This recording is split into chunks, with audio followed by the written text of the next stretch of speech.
Kapolres Aceh Barat bersama jurnalis dan elemen mahasiswa mendirikan dapur umum untuk korban banjir di Kampung Napai, Kecamatan Woyla Barat. Dapur umum dibuka untuk meringankan beban masyarakat korban banjir sebagai langkah penanganan darurat. Selain itu, Polres Aceh Barat juga membuka pos pelayanan cek kesehatan gratis bagi masyarakat dan memberikan vitamin untuk menjaga imun tubuh. Kapolres Aceh Barat AKBP Panji Santoso turun langsung ke lokasi guna membantu masyarakat dalam menyediakan makanan di dapur umum. Ratusan bungkus nasi yang dimasak oleh Ibu Bayangkari Polres Aceh Barat kemudian dibagi untuk korban banjir. Ini semua adalah bentuk kepedulian untuk masyarakat dan kami harap untuk warga Aceh Barat tetap tenang dan kami menerjunkan semua personil untuk sama-sama kita saling menjaga.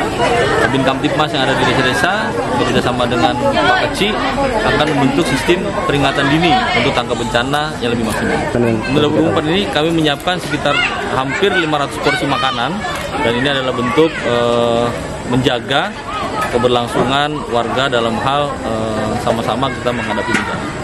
Sementara itu, Geshi Kampung Napai, Darwis, mengatakan pihaknya sangat berterima kasih kepada pihak Polres Aceh Barat yang telah peduli untuk meringankan beban bagi korban banjir. Ya, kalau pendirian dapur umum yang dilakukan oleh pihak Polres bersama masyarakat, ini kami sangat mendukung karena ada masyarakat yang memang butuh untuk dapur umum ini yang dilakukan oleh Pak Kapolres. Kami mengucapkan kepada Pak Kapolres terima kasih dan pihak kami sangat mendukung. Semalam kami juga mendirikan tenda-tenda di dalam malam hujan dan banjir. Kami siap untuk mendirikan tenda untuk dapur umum yang diperintahkan oleh Bapak Kapolres.